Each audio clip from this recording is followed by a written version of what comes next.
Find the value of lambda if 2x square plus 7xy,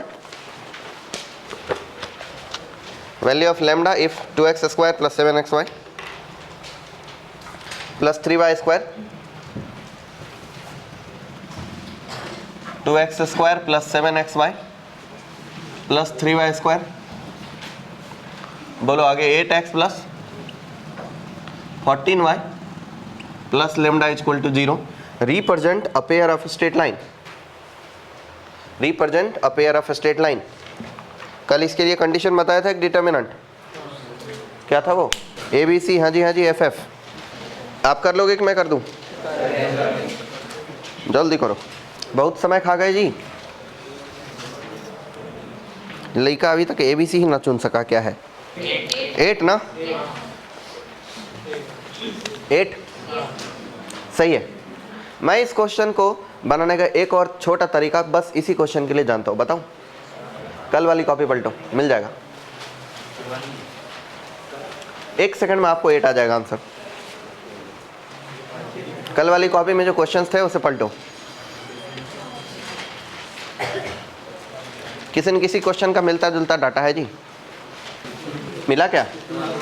lambda के बदले 8n लिखा हुआ है, उसी क्वेश्चन को मैंने लैम्डा डाल के कर दिया। कल वाली कॉपी याद रहती तो 1 सेकंड में आंसर आ जाता। नहीं है? क्या बात करते हो? सेकंड नंबर का एग्जांपल देखो ना, सेकंड नंबर का एग्जांपल देखो ना।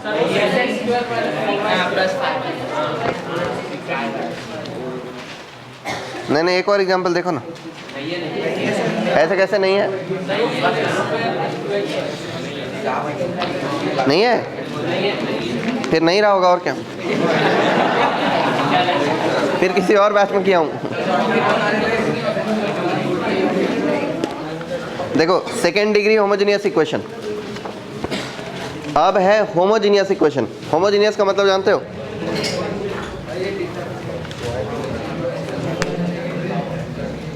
इसके कंडीशन क्या होते हैं जी? ABC, हाँ जी, 4 इक्वल टू कितना होना चाहिए? 0। लैम्डा की वैल्यू कितना आ जाएगा उससे? 8 आ जाएगा। वाह बेटे। अभी देखो होमोजेनियस इक्वेशन, होमोजीनियस, जीनियस की स्पेलिंग बोलना,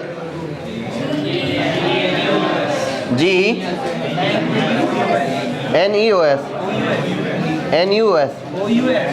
आई के बाद OUS।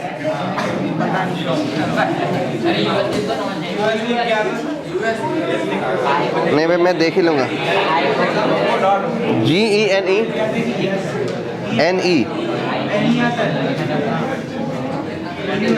ये सही है।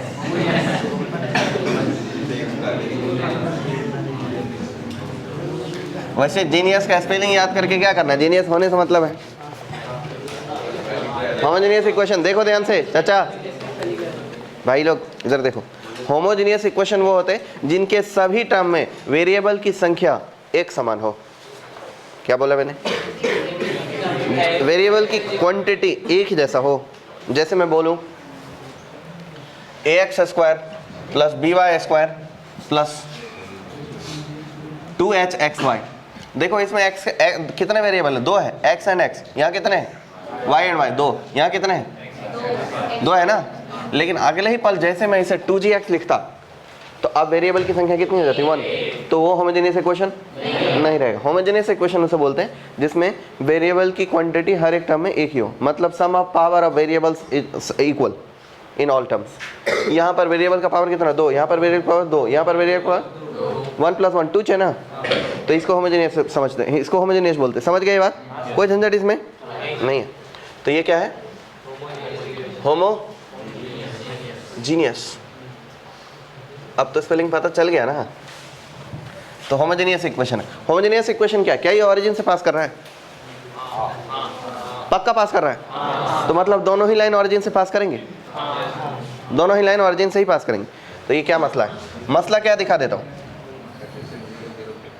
ये ले लो x एक्सिस, ये ले लो अपना y एक्सिस। यहाँ एक लाइन ले लीजिए L1 जिसका इक्वेशन y = m1x। और इसी से दूसरा लाइन ले लीजिए L2 जिसका equation y equal to m2x। चूंकि दोनों ही लाइन ऑरिजिन से पास कर रहा है इसलिए दोनों के इक्वेशन मतलब कभी भी आ गए, कल की क्लास में आज ही आ गए। दादा कहाँ थे? बाहर। इतना ठंडा क्यों हो आप? फ्रिज से निकल के सीधे आ गए क्या इधर? आए बाहर से आए हो? सभी बाहर से ही आए, इधर कौन पैदा हुआ था? कितना बाहर? कहाँ गए थे? घर से आ रहे हैं। अच्छा, घर से आने के लिए बाहर से आना बोलते हैं। वाई इम बेड़म बेड़म बिम बिम बो। लेट खाए हुए? खाना बन रहा था। प्रीमियम खाना। प्रीमियम खाना क्या मतलब होता है? अच्छा खाना। क्या फ़ायदा? हमारे लिए तो लाई नहीं आपने। लाएंगे। कब लाएंगे? जा लेके।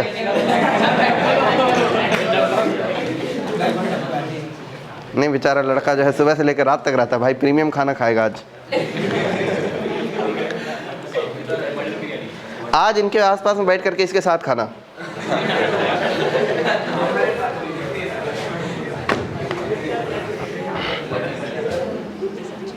भाई आप डेली लेट हो जाते हो, ऐसा क्या होता है आपके यहाँ प्रीमियम खाने में?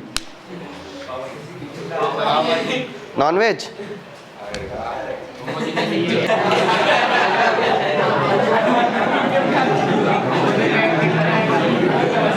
देखो जी हुजूर, ये y equal to m1x, y equal to m2x। अब इसका पेयर बनाते हैं। क्या बनाते हैं? पेयर। पेयर तो मालूम है ना आपको, दोनों को मल्टीप्लाई कर देते हैं। y minus m1x into y minus m2x बराबर इक्वल टू कितना हो जाएगा? चलो मल्टीप्लाई करो, क्या लिखोगे? y square minus m1xy minus m2xy plus m1 m2 equal to, वाह बेटे। अब इस जब इसे इसके साथ कंपेयर करोगे, नहीं करेंगे, m1 m2 x square plus y square minus m1 plus m2 times of x y equal to. अब इस लाइन को, ये वाले पेयर ऑफ लाइन को इसके साथ कंपेयर करोगे तो b के बदले कौन है और a के बदले कौन है?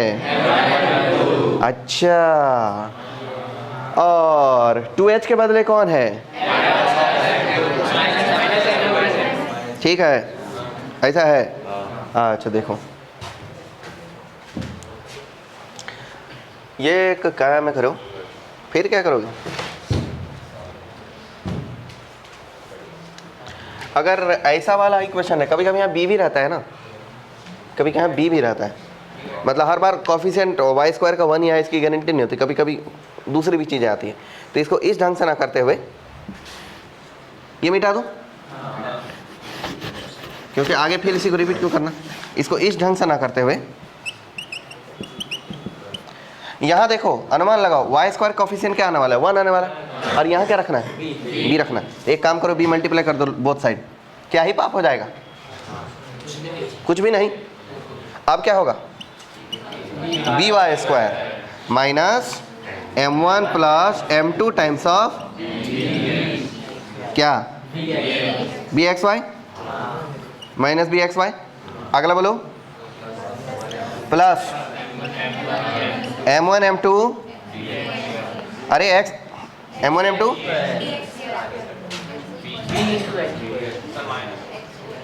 b, ठीक है, इक्वल टू कितना?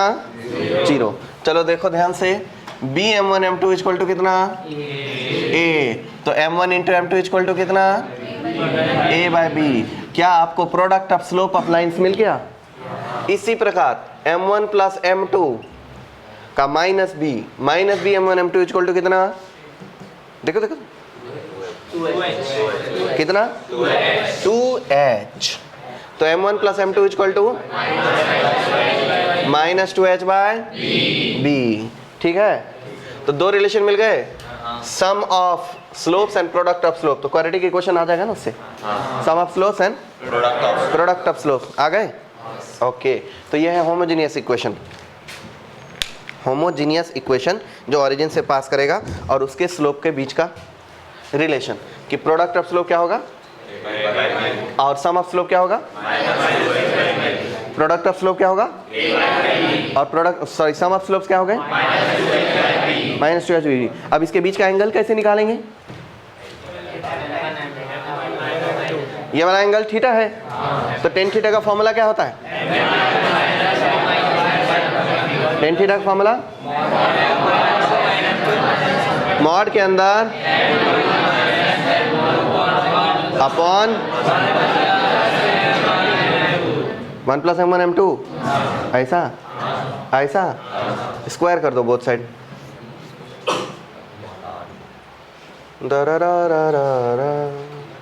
कर दिया, कर सकते हैं ना। m1 - m2 को होल स्क्वायर को ऐसा लिखो 10 स्क्वायर थीटा। m1 - m2 तो नहीं मालूम है ना, हमको मालूम है m1 + m2, तो इसको m1 + m2 कन्वर्ट करेंगे तो a - b का होल स्क्वायर को लिख सकते हैं, a + b का होल स्क्वायर - 4ab मालूम ना, तो m1 - m2 का होल स्क्वायर को लिख सकते हो m1 + m2 का होल स्क्वायर -4m1 m2, ऐसा कर सकते हैं ना, सबको मालूम है, बेसिक अलजेब्रा में पढ़ाया था, आपको मालूम। ओके, तो m1 + m2 whole square -4m1 m2 divided by 1 + m1 m2। m1 m2 क्या है जी, m1 m2 क्या है जी, a बाय का वाह m1 + m2 10 theta = 10 square theta = कितना, m1 + m2 = क्या मिलेगा, ये 4h² / b², 4h² bye -4 a/b divided by b² + a² / b², ऐसा है ना। इसको ऐसा करो 1 + a² बाय प्लस 2a/b, ऐसा रहा, क्या काटोगे, b काटोगे, काट लेंगे ना,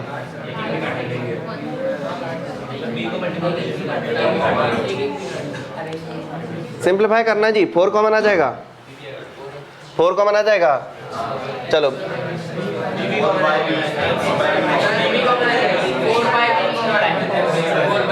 4/b कॉमन आ जाएगा, क्या बचेगा h²/b - a, h² - ab/b, चौंक गए क्या, इंटू 1/, देखो ध्यान से b² + a² + 2ab, वाह a + b का होल स्क्वायर है, और डिवाइडेड बाय कितना, divided by b², who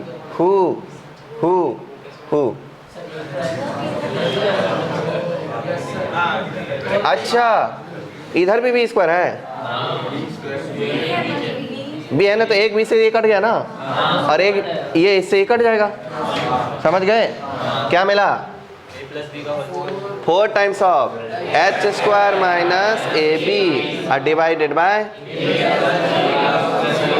a + b का होल स्क्वायर, ये किसका फॉर्मूला है जी, तो टेन थीटा का फॉर्मूला क्या हो जाएगा जी, रूट अंडर दिस ना, तो so tan theta is equal to what, 2 times of under root h² - ab divided by a + b, क्या होगा, tan theta is equal to 2 times of under root of h² - ab by a + ये formula याद रखना, tan theta is equal to 2 times of under root of h² - ab by 2 times of under root of h² - ab by 2 times of under root of h² - ab by 2 times of under root of h² - ab by tan theta is equal to 2 times of under root of h² - ab by. अब देखो जरा, अगर theta की value 90 degree हो जाए तो line हो जाते हैं परपेंडिकुलर, और परपेंडिकुलर के केस में टेन 90 का वैल्यू होता है इन्फिनिटी, तो मतलब जो भी टेन थीटा का फॉर्मूला आया उसके नीचे वाला होना चाहिए 0, मतलब a + b = कितना 0, तो मतलब a = -b, तो जब भी कोफिशिएंट ऑफ x² और कोफिशिएंट ऑफ y² एक दूसरे का अपोजिट साइन का दिखाई देगा तो लाइंस क्या, a और b एक दूसरे का अपोजिट साइन का दिखाई देगा तो लाइंस क्या, a b अपोजिट साइन का दिखाई देगा तो लाइन क्या है, a b अपोजिट साइन का दिखाई देगा तो लाइन क्या है, टेन थीटा का फॉर्मूला बोलना 2 times of under root of, formula formula बनना tan थीटा का 2 टाइम्स अंडर रूट ऑफ, और अगर लाइन पैरेलल हो तो उस केस में क्या होगा, h square equal to h square equal to h square equal to a b, h square equal to a b हो, समझे। लाइन पैरेलल होगा तो H square equal to a b होना चाहिए, और साथ ही पेयर ऑफ लाइन को बनने के लिए क्या कंडीशन होगा कि ये चीज डिफाइंड हो, ये चीज डिफाइंड हो, और डिफाइंड होने के लिए कंडीशन क्या रहेगा कि ये भी डिफाइंड हो, मतलब एच स्क्वायर माइनस ए बी, अरे एच स्क्वायर माइनस ए बी पॉजिटिव होना चाहिए ना भाई, पॉजिटिव होना चाहिए, तो एच स्क्वायर माइनस ए बी क्या होना चाहिए, एच स्क्वायर माइनस ए बी क्या होना चाहिए, तो ये जो इक्वेशन है X square plus B Y square plus 2 H x Y equal to 0 homogeneous equation है, ये रिप्रेजेंट करेगा पेयर ऑफ लाइन को कब, जब एच स्क्वायर ग्रेटर देन, ये इक्वेशन रिप्रेजेंट करेगा पेयर ऑफ लाइन को कब, जब x square plus B Y square plus 2 H x Y equal to 0 homogeneous equation represent pair of straight line if and only if h square greater than, बात समझ गए क्या, तो ये क्या है, यहाँ पर कंडीशन लिख दूं, क्या लिख दूं, H square is greater than, H square is greater than, याद रहेगा ये बात। अच्छा बताओ, दो होमोजेनियस इक्वेशन के बीच का स्लोप निकालने का फॉर्मूला क्या है,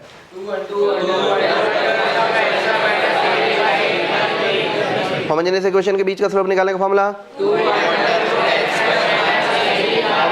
सॉरी होमोजेनियस इक्वेशन के बीच का एंगल निकालने का formula, tan inverse 2 under root, अरे स्लोप नहीं रे, एंगल निकालने का formula, theta equal to tan inverse of under root h square minus A b by plus b, theta equal to tan inverse of 2 times of under root of h square minus A b by a plus b, यही नहीं बोलोगे, आप बोलो जरा,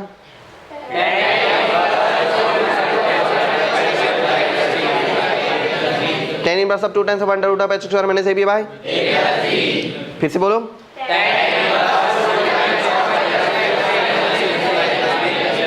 बात समझ गया, समझ गया, ये है एंगल निकालने का फॉर्मूला, ठीक, लिखो,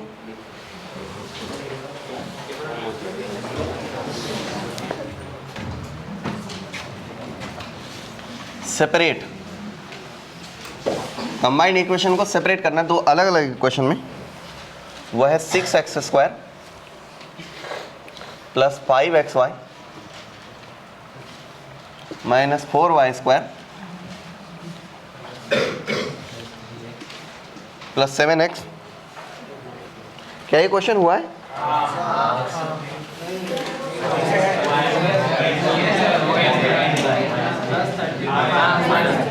हुआ है,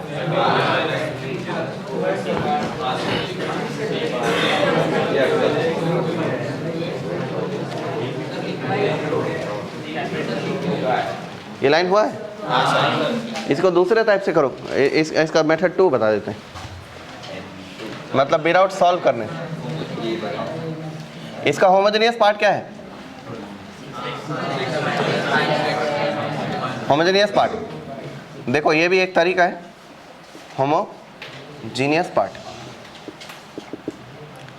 इसमें जो दो लाइन होंगे उस दो लाइन का एक होमोजेनियस पार्ट निकाल लेते हैं, वह है 6x square plus 5xy minus 4y square equal to 0। Diagram से समझना क्या कह रहा हूं मैं, मान लीजिए कि ये दो रेखाएं आपस में इस प्रकार है, जिसका पेयर ऑफ लाइन यहां दिया हुआ है, ठीक, तो इसका होमोजेनियस पार्ट कैसा होगा, इसके पैरेलल एक लाइन, बस सर ऐसा, तो ऐसा, ऐसा, तो ऐसा, ये लाइन L1 है मान लो, और ये लाइन L2 है, तो ये लाइन क्या हो जाएगा L1 डैश, और ये लाइन क्या हो जाएगा L2 डैश, समझ गए, इसी लाइन, तो मतलब स्लोप तो इन दोनों के बीच का, इसका जो स्लोप M1 M2 हो वही स्लोप इसका भी मिल जाएगा, नहीं मिल जाएगा, मिलेगा ना, ओके। तो अब एक काम करो, इसका स्लोप और इसका स्लोप का रिलेशन सेम होने वाला है, तो इस पेयर ऑफ लाइन का सिर्फ होमोजेनियस पार्ट लिख दिया, और होमोजेनियस पार्ट का इक्वेशन जो ये है वो इन्हीं दोनों लाइन के प्रोडक्ट को रिप्रेजेंट करता है ना, तो बताओ जरा, ये L1 लाइन है तो इसका स्लोप का नाम रख दो M1, इसका स्लोप का नाम रख दो M2, तो बताओ M1 M2 में क्या रिलेशन है, M1 प्लस M2 क्या होता है, -2h/b होता है, -2h/b, h कितना है इधर, नहीं 2h है 5, तो -2h कितना हो जाएगा, -5/2,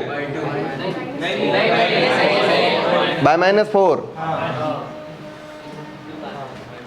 और m1 इंटू m2 क्या हो जाएगा 6 बाय -4। ये 5/4 और 6/-4 कितना -3/2। यहाँ से m1 m2 को सॉल्व करके वैल्यू निकालो, सॉल्व करके वैल्यू निकालो, आप करो, फिर बता दो आगे क्या करना है।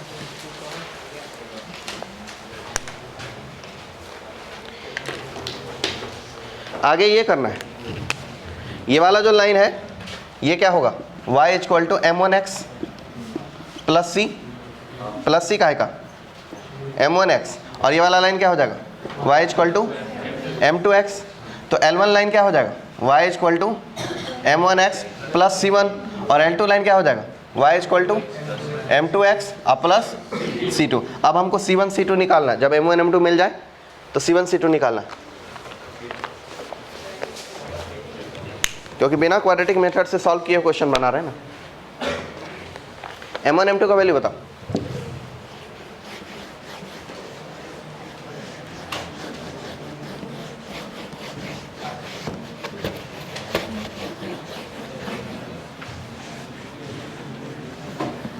निकाल पाए क्या?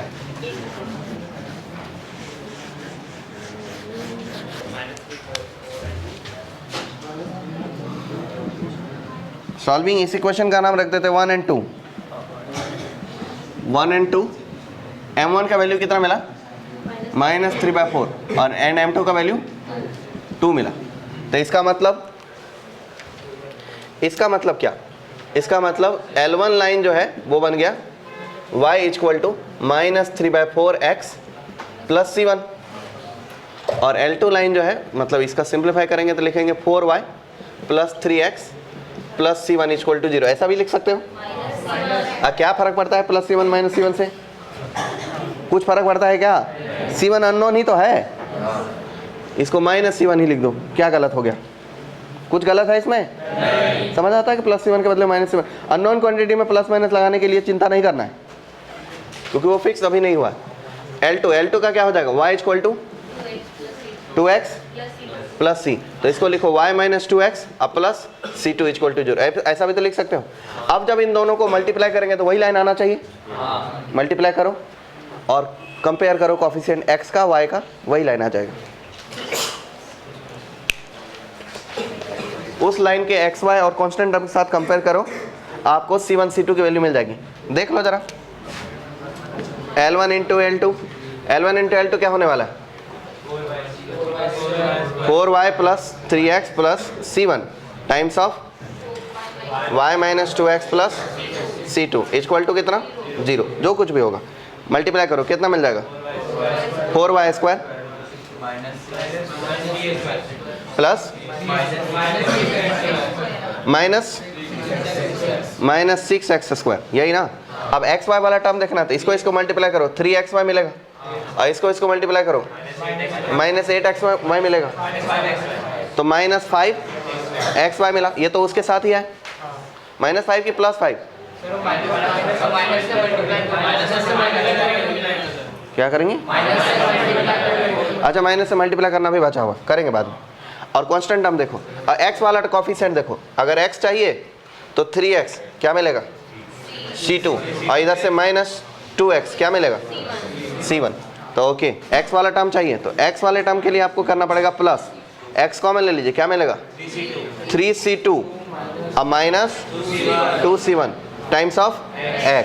y वाला टर्म चाहिए तो इसका y, तो इसका ये, इसका y, तो इसका ये, क्या लिखोगे 4c2 अब प्लस c1 टाइम्स ऑफ, और कांस्टेंट टर्म चाहिए तो क्या करोगे c1 c2 को मल्टीप्लाई करोगे आपस में, c1 c2 = 0 हो चुका है। अब देखो, अब तो आपको इक्वेशन c1 c2 मिल गया ना, इसको इसके साथ कंपेयर करो। पहले तो माइनस मल्टीप्लाई कर दो, माइनस मल्टीप्लाई करोगे तो क्या लिख लोगे 6x² - 4y² प्लस 5xy, जो इसके तीन टर्म के साथ इक्वल है। इधर क्या लिखोगे प्लस 2c1 - 3c2, यही लिखोगे टाइम्स ऑफ x। इधर क्या लिखोगे -4c2 प्लस c1, यही लिखोगे times of y minus C1 into C2 equal to 0। Compare करो कॉफिशिएंट, क्या लिखोगे 2C1 minus 3C2 equal to कितना उधर का x का कॉफिशिएंट, x कॉफिशिएंट क्या है 7। एक रिलेशन आ गया, दूसरा रिलेशन भी तैयार है 4C2 अब प्लस C1 इक्वल टू कितना -13। क्या इसे सॉल्व कर लेंगे, क्या इसे सॉल्व कर लेंगे, C1 C2 आ जाएगा। पता करो C1 C2 क्या है।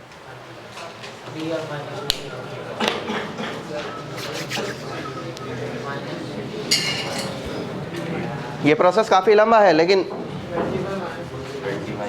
काम का नहीं है, सेपरेट करना ज़्यादा आसान होता है पर सीखना पड़ेगा।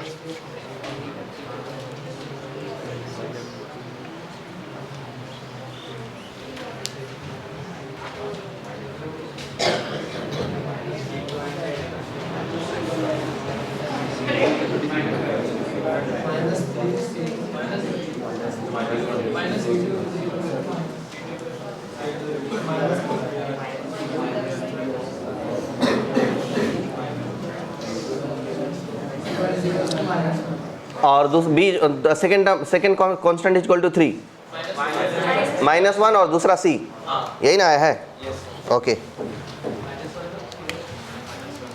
तो C1 का वैल्यू आ जाएगा -1 और C2 का वैल्यू आ जाएगा -3।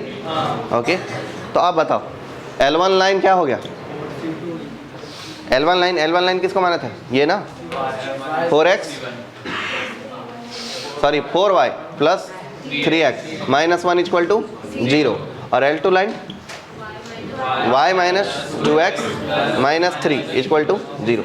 ये दो लाइन सेपरेट हो गया। काफ़ी लेंदी प्रोसेस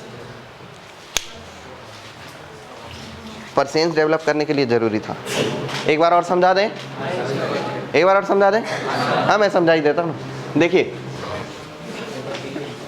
ये एक पेयर ऑफ लाइन है। पेयर ऑफ लाइन का मतलब है दो लाइन का मिक्सचर। तो मान लीजिए कि वो दो लाइन ये है L1 L2। इसका जब आप इस लाइन को यहाँ शिफ्ट करेंगे तो आपको इस इक्वेशन का सिर्फ होमोजेनियस पार्ट देखना है। समझ पा रहे हो? अगर आप किसी भी पेयर ऑफ स्ट्रेट लाइन का सिर्फ होमोजेनियस पार्ट देखोगे तो अपने आप वो लाइन कहाँ शिफ्ट हो जाता है, ओरिजिन पे। वो दोनों लाइन किधर शिफ्ट हो जाएगा, ओरिजिन पे। मतलब पॉइंट ऑफ इंटरसेक्शन जो कुछ भी होगा उसे ओरिजिन पे शिफ्ट कर देना है। क्या करना है, ओरिजिन पे शिफ्ट कर देना है। तो अगर ओरिजिन पे शिफ्ट किया तो सिर्फ होमोजेनियस पार्ट देखो। होमोजेनियस पार्ट आपको इतना बताने के लिए सफिशिएंट होता है कि दोनों लाइन के बीच का एंगल या स्लोप क्या होने वाला, या स्लोप का रिलेशन क्या होगा। क्योंकि स्लोप के लिए इधर वाले टर्म का कोई रिस्पॉन्सिबिलिटी है। स्लोप के लिए रिस्पॉन्सिबल कौन है, H, A और B। इधर नहीं तो H है, नहीं तो A, नहीं तो B। तो स्लोप तो यही बता देता।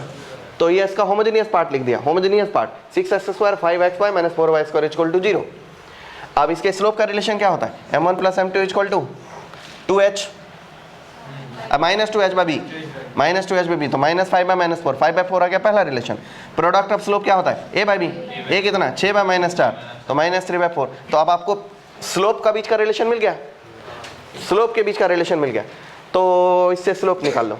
अगर आपको दो अननोन क्वांटिटी का सम और प्रोडक्ट मालूम हो तो क्वाड्रेटिक इक्वेशन यूज करके निकल जाता है। इससे आपको m1 m2 इन दोनों को सॉल्व करके m1 की वैल्यू मिल गई, m2 की वैल्यू मिल गई। तो उस प्रकार से ये लाइन L1 है, ये लाइन L2 है। जब इसे नीचे शिफ्ट किया तो m1 और m2 दोनों का स्लोप तो मिल चुका है। तो अब L1 का स्लोप उतना ही है जितना L1 डैश का है, और L2 का स्लोप उतना ही है जितना L2 डैश का है। तो L1 का स्लोप कितना है जी, m1 का वैल्यू मिला उधर -3/4, और L2 का स्लोप कितना है जी 2। तो ये लाइन का इक्वेशन क्या हो जाएगा, ये लाइन का इक्वेशन हो जाएगा L1 का मतलब y equal to -3/4 times of x अब प्लस कोई कांस्टेंट, क्योंकि उधर लेफ्ट शिफ्ट करेंगे इसलिए इसे माइनस कांस्टेंट बोल देते हैं। तो ये हो जाएगा 4y + 3x + C1 equal to 0। उसी प्रकार L2 का स्लोप कितना है जी m2 की वैल्यू कितनी आई 2। तो L2 का इक्वेशन हो जाएगा y इक्वल टू 2x अब -c या +c। तो y - 2x + c equal to 0 ऐसा बोल सकते हैं। दो इक्वेशन मिल गए। अब इन दोनों इक्वेशन का जब मिक्सचर करेंगे तो किसके इक्वल आना चाहिए, इसके इक्वल आना चाहिए। तो मिक्सचर कैसे करेंगे, मल्टीप्लाई करके दोनों को मिक्स कर देते हैं, कंबाइन कर देते हैं। तो L1 × L2 दोनों को मल्टीप्लाई किया और देन उसके बाद कॉफिशिएंट कंपेयर किया तो हमको क्या मिल गया, C1 C2 में दो रिलेशन, लीनियर रिलेशन है, C1 C2 मिल गया। तब आपको C1 भी मिल चुका है और C2 भी मिल चुका है। तो इक्वेशन तो मिल गया ना। फिर यहाँ अननोन कौन बन गया था, C1, और यहाँ C2 दोनों मिल गया। पुट करेंगे, इक्वेशन तैयार है। सेपरेट करने का ये तरीका बहुत ही ज़्यादा लंबा है। एक तो इसमें 2 बार इक्वेशन सॉल्व करने पड़ते हैं, एक ये वाले और एक वो वाले।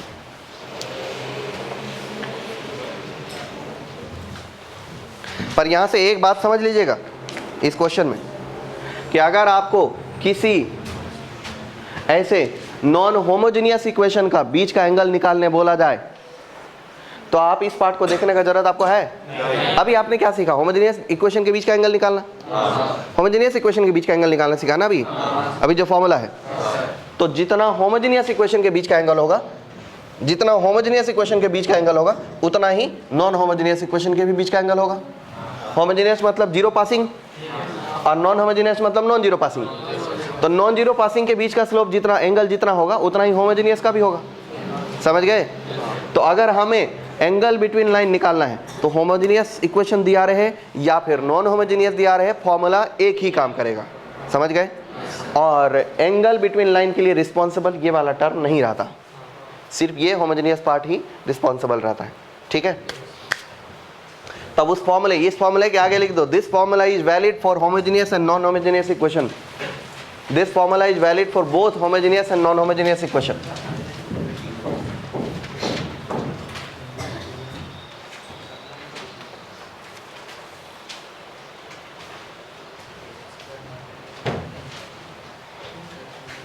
Formula valid for both homogeneous and non-homogeneous equation.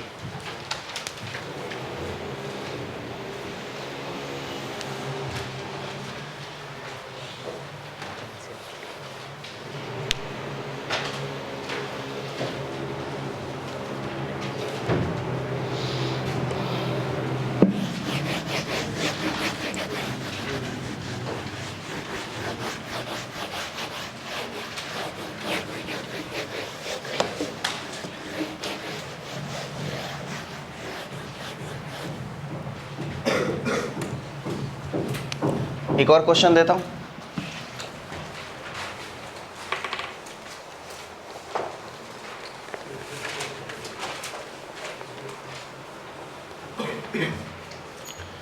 If components,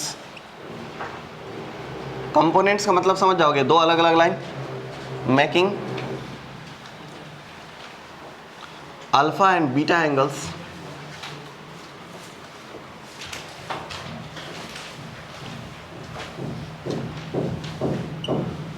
ये सिंबल का क्या मतलब होगा? ये इतना बड़ा वर्ड नहीं लिखना है कि in anticlockwise direction with positive direction of X axis, इतना नहीं करना है। अल्फा पॉजिटिव बीटा पॉजिटिव, इसका मतलब समझ गए, पॉजिटिव एंगल, मतलब ये वही बात है। ठीक है? ये अपना सिंबल है, ये सिर्फ मेरा सिंबल है जो मैं ही जानता हूँ और आप भी जानते हैं आज के बाद। हालांकि ये इंटरनेशनल सिंबल नहीं है, समझने के लिए है। आगे मैं लिखता making angle alpha and beta with positive direction of X axis in anti clockwise, इसलिए मैंने प्लस प्लस लगा दिया, समझ जाना। The components making positive angle alpha, positive angle beta with x axis of किसका कंपोनेंट है? इसका component px square minus q x y minus y square equal to 0। Then ये चीज पता लगाना है कि tan अल्फा प्लस बीटा क्या होता होगा।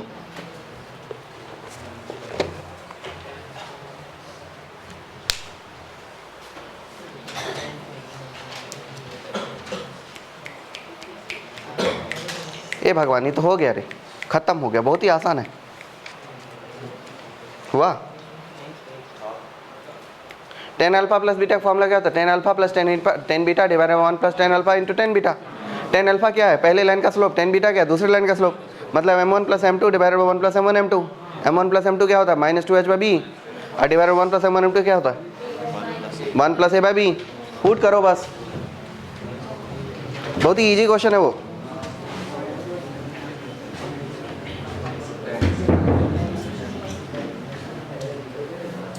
Ten alpha plus tan beta का फॉर्मूला बता देता हूँ मैं।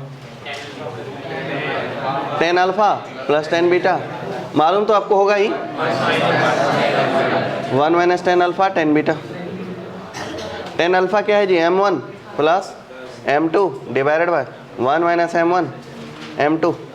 तो चाहे m1 प्लस m2 क्या होता है -2h बाई बी। h कितना है इधर 2h कितना है Q by 2 2h minus q है तो -2h क्या हो जाएगा q नहीं रे q है हाँ q डिवाइडेड बाय 2h तो b b क्या है इधर 1 है -1 डिवाइडेड बाय 1 माइनस प्रोडक्ट का स्लोप क्या होता है a बाय b a क्या है इधर b अभी क्या है p बाय -1 बोलो ए मॉड मॉड लगाने की जरूरत नहीं है माइनस नहीं कटेगा minus Q divided by 1 plus P हो गया।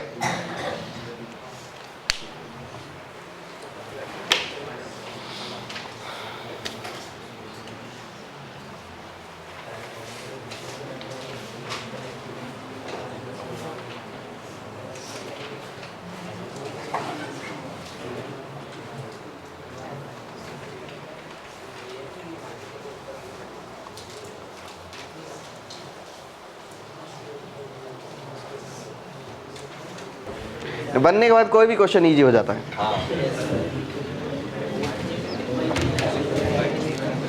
ये हालांकि इजी है, x स्क्वायर का टर्म नहीं है एक्स स्क्वायर का टर्म नहीं है।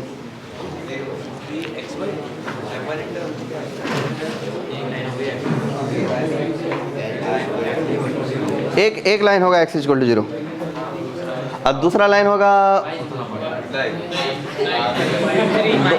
होगा y माइनस 3x मतलब y equal to minus 3x उसका स्वरूप हो जाएगा कितना -3 का उल्टा कर देंगे 1/3 तो दूसरा लाइन हो जाएगा y इक्वल टू 1/3x। तो एक लाइन हो जाएगा x इक्वल टू 0 दूसरा लाइन हो जाएगा y इक्वल टू मतलब 1/3x। तो x into 3y minus x equal to 0 ये पेयर ऑफ लाइन बन जाएगा।